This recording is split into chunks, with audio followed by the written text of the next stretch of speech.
नमस्कार प्रिय अरुणाचल वासियों और मेरा प्रिय मीडिया बंधु, specially the Arunachal Digital Press Club. Thank you so much for giving us space in your Arunachal Digital Press Club. Before we proceed our press conference, I would like to introduce my friend. On my left side is Mr. Taling Yai, the contested MLA, INC MLA candidate of 32 Rumgong. He's also the secretary of APCC, Arunachal Pradesh Congress Committee. Just before we came here, we had a press conference there at Rajiv Gandhi Bhavan, where several general secretaries were there. And Rajiv Kochi, the general secretary of your Digital Press Club, has given me such a wonderful time to present my press conference here. That's why I've come here with my friend. Just before I read out in English, I would like to say a few words in Hindi. कल जाने वाले कल में एक बहुत बड़ा दुर्घटना हुआ अरुणाचल में. आप सभी को पता चला होगा, सारे सोशल मीडिया में वायरल हुआ है. वो है भारतीय जनता पार्टी एंड अखिल भारतीय विद्यार्थी कल उनकी ऑफिस दफ्तर के प्रांत में हमारे स्वर्गवासी पूर्व प्रधानमंत्री इंदिरा गांधी की effigy को जलाया है. हम सारे कांग्रेसवासी देश में बहुत दुखद है. खासतौर हमारा अरुणाचल प्रदेश कांग्रेस कमेटी की ओर से हम निंदा करते हैं. effigy किसके जलाता है? किसकी effigy को जलाता है? जो आदमी जिंदा होता है. जो आदमी 31 में चला गया, उनकी effigy को आज जला के आपको क्या फायदा है? इसे साफ जाहिर है कि भारतीय जनता पार्टी धरा हुआ है, कांग्रेस पार्टी से धरा हुआ है. भूतपूर्व कांग्रेस का नेता प्राइम मिनिस्टर को धरा हुआ है. शायद पार्लियामेंट में अब तक उनका गवर्नमेंट ठीक ढंग से सिक्योर नहीं हुआ. हैंग काइंड ऑफ पार्लियामेंट चल रहा होगा, इसीलिए एक अफवाह फैलाने की कोशिश कर रहा है. इमरजेंसी के नाम पे कांग्रेस को बदनाम करने के लिए कंस्पिरेसी कर रहा होगा. यह तो निंदनीय है, कंडेमेबल है. जो प्रधानमंत्री इस देश के लिए शहीद हुआ, कुर्बान किया, अपना जान को कुर्बान किया, कम से कम उसका आत्मा को तो रेस्पेक्ट करो. उसने देश के लिए कुर्बान किया. उनका बेटा राजीव गांधी देश के लिए कुर्बान किया. इन कुर्बानी फैमिली को रेस्पेक्ट करना है. उल्टा उनका effigy जला के यह साबित किया है कि इस देश में नॉन बायोलॉजिकल प्राइम मिनिस्टर है. सही कहा मिस्टर नरेंद्र मोदी आपने. मम्मी था तो मैं बायोलॉजिकल था, बायोलॉजिकल पीएम था. मम्मी जला गया तो मैं अभी नॉन बायोलॉजिकल प्राइम मिनिस्टर है. नॉन बायोलॉजिकल प्राइम मिनिस्टर होने का नाते शायद आपका बीजेपी पार्टी स्वर्गवासी इंदिरा गांधी का effigy जलाने दिया है. इसलिए मैं अरुणाचल प्रदेश कांग्रेस कमेटी की ओर से हमारा प्रेस रिलीज स्टेटमेंट को रीड आउट करता हूं. On 25th June 24, suddenly in the social media, a news was circulated in which it was seen that the BJP Arunachal, in collaboration with ABVP, Akhil Bhartiya Janta Party, burned the effigy of the first women Prime Minister of India, late Srimati Indira Gandhi.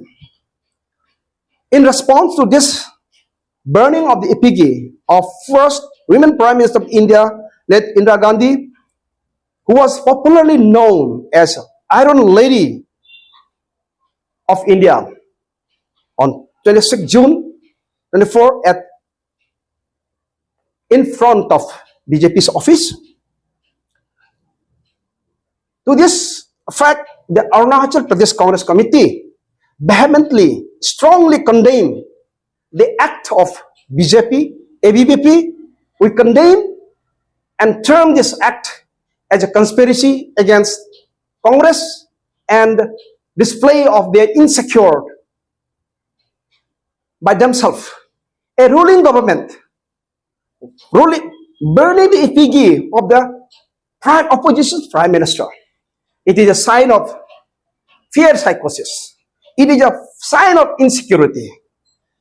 To this effect, we condemn the ABVP and BJP, in which two senior ministers, BJP leaders, were also seen involved, and that was followed by BJP meeting against emergencies of 1970. We are living in the 21st century. We are not living in the 80s.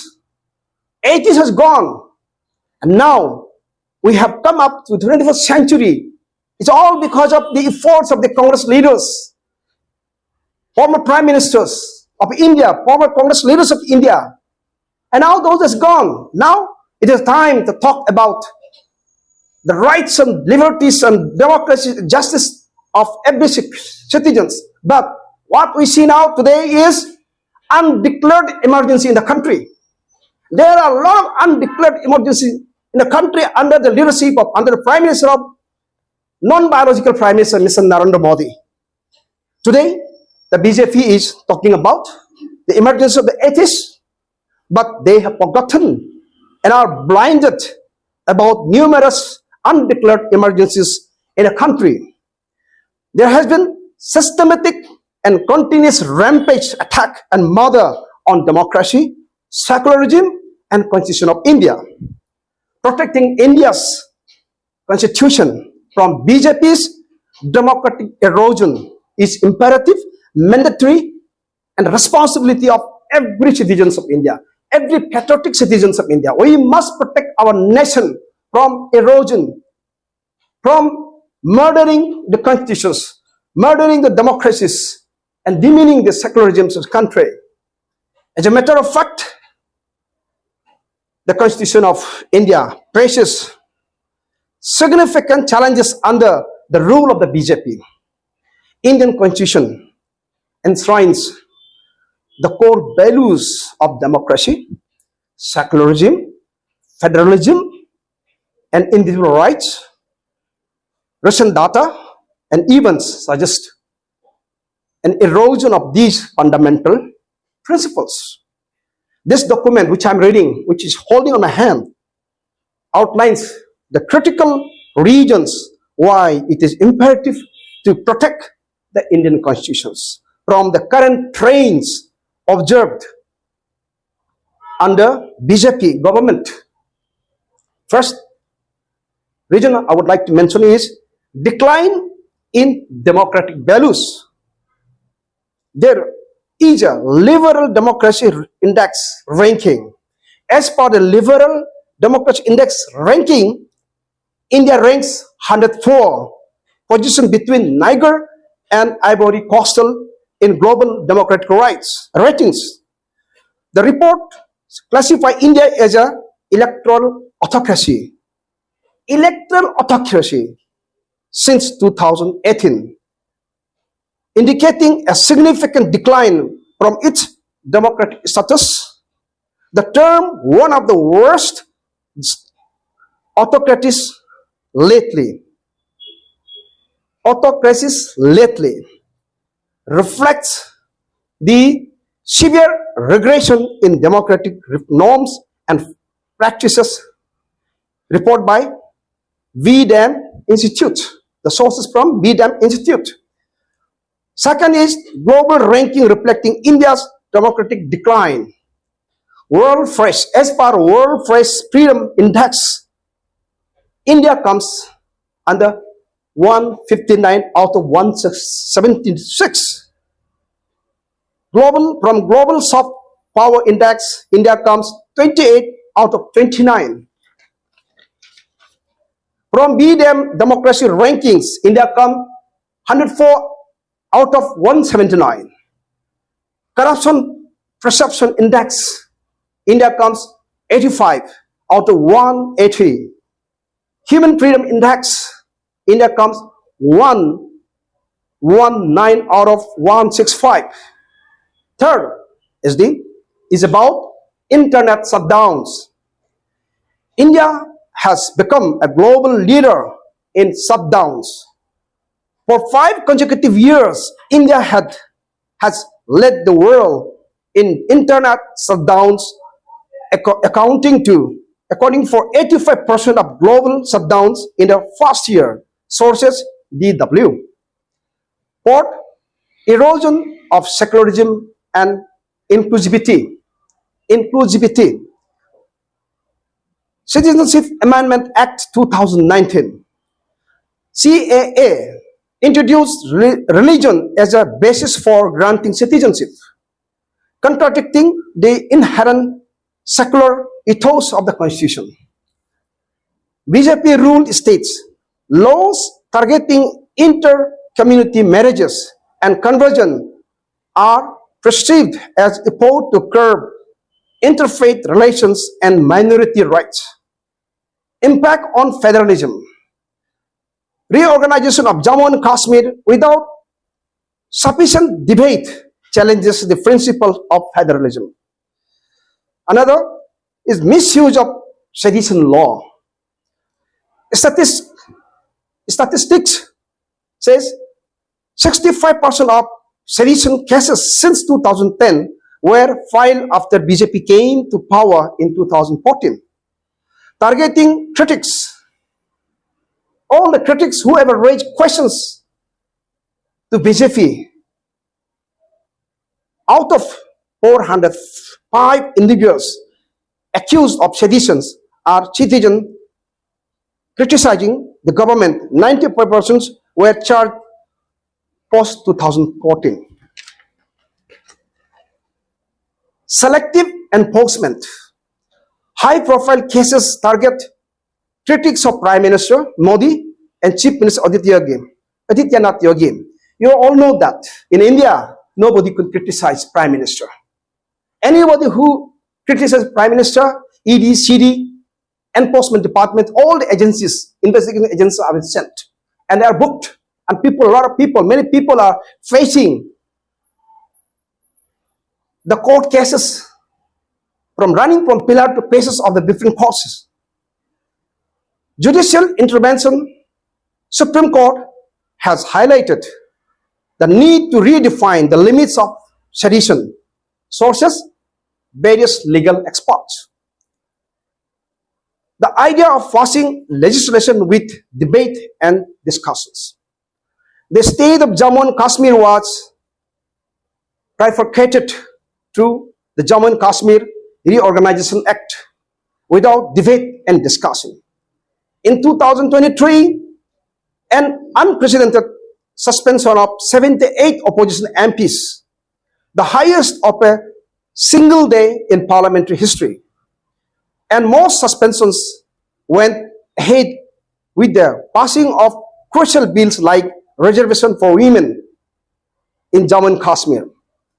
In 2021, 20 bills were passed in monsoon season without debate.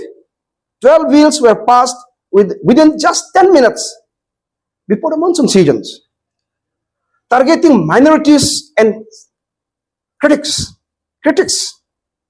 In September 2023, United Nations Special Rapporteur says India risks becoming one of the main generators of atrocities in the world. In November 2020, BJP government passed a law aimed at curbing interfaith relationship. Prohibition of unlawful religious conversion ordinance requires anyone wishing to convert to seek approval from the district authorities and carries a punishment of up to 10 years in prison for converting another person through coercion, fraud, misrepresentation, or inducement. Within 3 months of passing law, UP authorities filed cases against 86 people. 79 of them were Muslims. Home Minister Amit Shah said at an election rally in Delhi in September 2018, illegal immigrants are like termites and they are eating the food that should go to poor and are taking our jobs. In August 2019, after the Indian government revoked the constitutional autonomy of J&K, it imposed broad restrictions and arbitrarily detained thousands of people, including elected officials, political leaders, activists, journalists, and lawyers. Misuse of constitutional agencies like ED and CBI. There has been a huge increase in CBI and ED cases between 2014 and 2021. But there have been only 23 convictions out of the 121 political leaders proved by ED and 124 proved by CBI. 95% were from the opposition party only. All the opposition parties were booked under ED and CBI cases and NIA cases. ED searches between 2005 to 2014 are 112 numbers. ED searches between 2015 to 2022 are 3,110. Such a large number of, political vendettas were done against the opposition leaders. Press freedom and safety of journalists. India ranks third among the most dangerous countries for journalists, trailing only Mexico and Afghanistan. Sources Reporters Without Borders. Since 2017, Yogi Adityanath became UPCM. The authorities have filed criminal cases against 66 journalists. Another 48 journalists have been physically attacked. According to a February 2022 report by the Committee Against Assault on Journalists, the Pegasus project found that over 40 Indian journalists appeared on a leaked list of potential targets for surveillances. There are so many unlisted activities, unlawful activities, misgovernance, misrules of Bharat Jalao party's activities. When BJP talk about emergencies of the 80s, what happened to your Prime Minister not taking care of Manipur issues, which is still burning? Entire Manipur is burning more than 1 year. It's just like a more dreaded battlefield than the Russia and Iraq war, the Ukraine wars, much dreaded than the Israel and Hamas. Their brothers are fighting the arms and ammunition supply. Who are supplying them? If you are a capable government, capable Prime Minister, a capable BJP, you could have curtailed the situation. Recently, the Supremo of the RSS, Mohan Bhagwat, have told the Prime Minister, the non-biological Prime Minister, Mr. Narendra Modi, to solve the Manipur issues, Manipur crisis within short time. After that, the Manipur Chief Minister, Mr. Biren Singh, came out and saying, in 3 months' time, we are going to solve the issues. When your government failed for more than 1.5 years, you could not solve. How can you solve now? When people are equipped with arms and ammunition on the both sides, the Kuki side and the Meitei side, nobody can intervene. How can you do this? Today, our question here is, who will talk about the undeclared emergencies of the BJP government? There are so many atrocities, so many misrules done by the present government, but no, the emergency has been declared. I still remember how the democratically elected Congress government in 2016 was dethroned by the BJP government by putting their agencies, their BJP minded Governor J.P. Rajkwa in the governor, as a governor of Arunachal, who dethroned the democratic elected Congress government within 6-7 months. Is that not a misrule or atrocities or dictator rule of the BJP government? Today, we are so serious is that what makes the BJP to burn the effigy of the former Prime Minister, who is no more with us. If you are a observer, a follower of what Narendra Modi said, Beti Bachao, Beti Parao, Nari Shakti, then why could you fail to respect the soul of the Indira Gandhi? At least you must pay respect. You must pay homage, not as Indira Gandhi, but as the Prime Minister of India. If she is existing, maybe political issue, but now she is not in the politics, not in the race. Is Indira Gandhi still a threat to BJP? Is Indira Gandhi still a threat, Mr. Narendra Modi? Therefore, we condemn, the Arunachal Pradesh Congress Committee vehemently condemn the act of protest and the burning of the effigy of our beloved great leader, Madam Indira Gandhi. We condemn. Thank you so much.